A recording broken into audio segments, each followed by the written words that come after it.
Which celebrity gives you I sold my soul to the devil vibes? Kim Kardashian's mom watched her sex tape, then leaked it to the public for fame. She literally whored out her own daughter while watching her do it. This whole family gives me WTH vibes. I don't understand any of their fame or fortune. Their father was a lawyer for OJ. Why did it have to go further than that? Because they're all horrible, awful, terrible people all the way down to their core. I don't know them, but it seems all of them are famous for nothing. Built on their sheet, social capital, built by the wealth of their father, just like the Hiltons. Kim was a friend of Paris's and her stylist. She was papped a lot as friend of Hilton.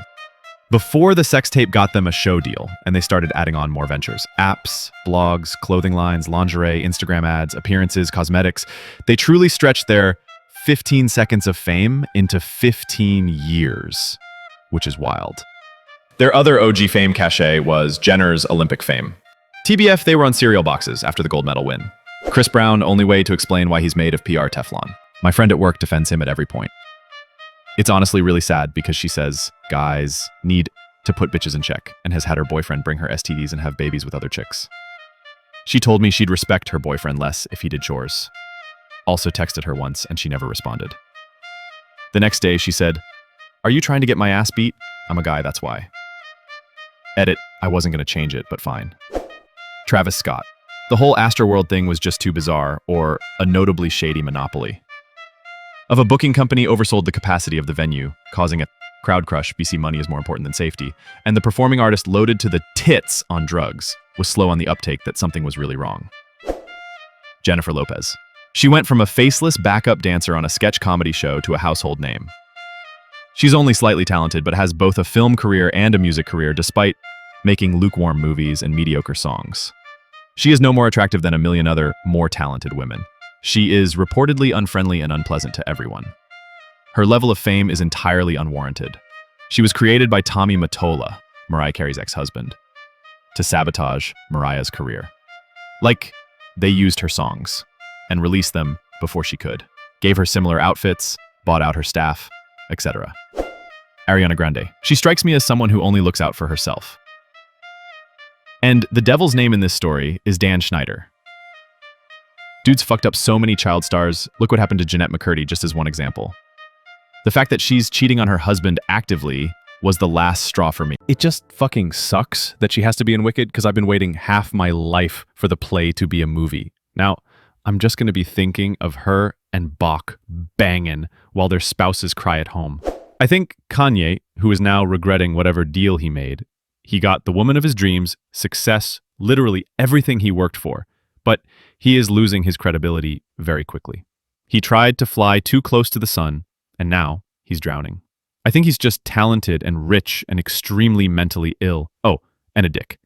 Being talented, rich, and successful is a recipe for disaster if you begin to start having mental health problems.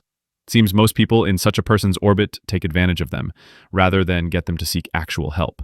Yes men is probably a big problem in that situation too. Selling soul.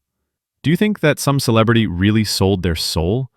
I wonder, and I have always wondered, what is meant when they say that a celebrity has sold his soul to the devil, it is assumed. Does it mean that they have sold all their personal values?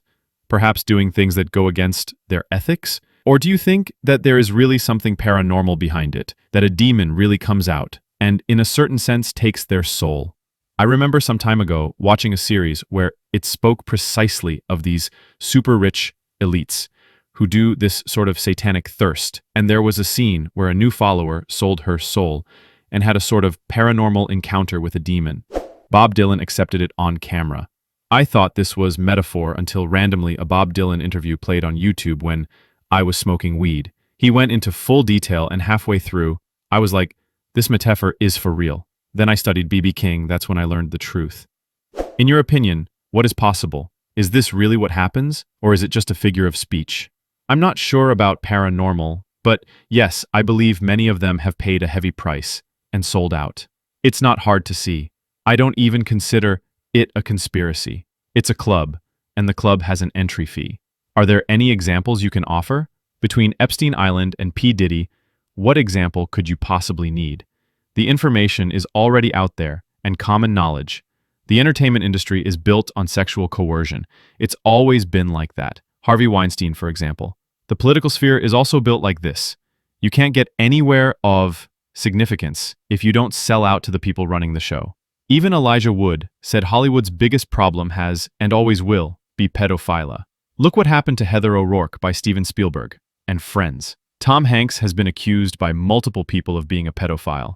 The royal family protected Britain's worst pedophile in Jimmy Savile. On a side note, the BBC seems to foster pedophiles at a crazy rate. It's everywhere and used as a tool to control and influence. I've always wondered what the process of selling your soul to the devil is actually like. It's just not musicians, but actors, billionaires like Elon Musk also are into that insanity. Do they summon a demon and strike a deal? What exactly do they have to do? I've yet to see an example of what this process entails.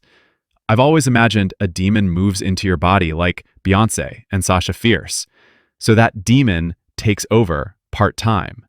If the Book of Enoch is right, the children of the fallen angels and humans could not go to heaven when they died, since they were abominations. So their bodiless souls stayed on the earth. They need someone willing to strike a deal in exchange for giving them use of their body, so they can continue their plan for universal domination. Bette Davis once said something like, "Before you can be known in Hollywood, you first have to be known as a monster." People like to claim she meant you had to be a demanding monster and be insufferable. She really meant you had to do monstrous things amongst other monsters to then be greenlit to become a star. And this is the tradition we see to this day in all of entertainment. Diddy, Epstein, and others we never have heard of. And it does indeed destroy one's soul. I am 100% sure this happens, maybe not in a way that we are told, but there are rituals to invoke powers bigger than us that transact with us. Every culture has stories from ancient times that a dark entity asked for something in return, generally the firstborn, e.g. in Rumpelstiltskin's story. I am in India, and we have tales of entities guarding treasures and seeking a sacrifice of a person or an animal or any other arrangement to grant access to that treasure. The record business, particularly in America, has always had connections to organized crime. I watched a video a while back that showed how record labels word contracts in a way where the artist is essentially even more valuable when they die than when they're alive. It's pretty much selling your soul. Go see how Billy Corgan speaks about turning down record deals, and you can see what he is truly trying to say by reading between the lines. Many traditional organized crime groups are in fact Luciferian satanic secret societies. It all ties in. Look at the Sicilian Mafia initiation ceremony, for example. At their top level, they are under the control and in cahoots with deep state actor. There are a bunch of really good videos on YouTube about Robert Johnson, the legendary blues musician whose talent was said to come out of nowhere after he visited a crossroads in rural Mississippi. The YouTuber Polyphonic did a good one on this topic. Even if you don't all the way believe in this kind of thing, it's engaging as hell. I think it's more of a metaphor than anything else, but wouldn't be surprised if they believe in the practicality of it.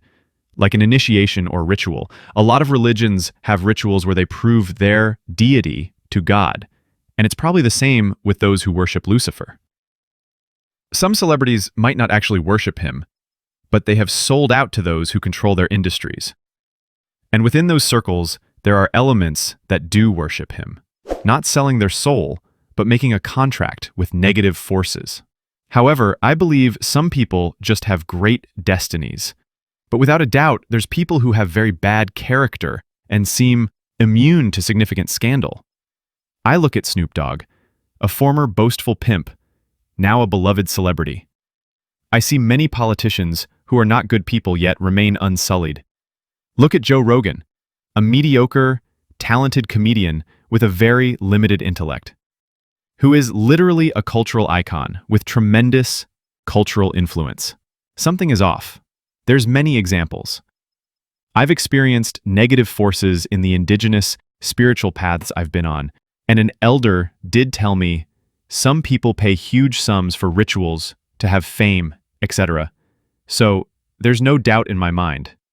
Thank you so much for watching until the end. Don't forget to subscribe so you won't miss the next videos. In the meantime, check out the other ones. They're already waiting for you. Share your thoughts on this topic in the comments and tell your own stories. Wishing you a great day, and see you in the next one. Bye-bye.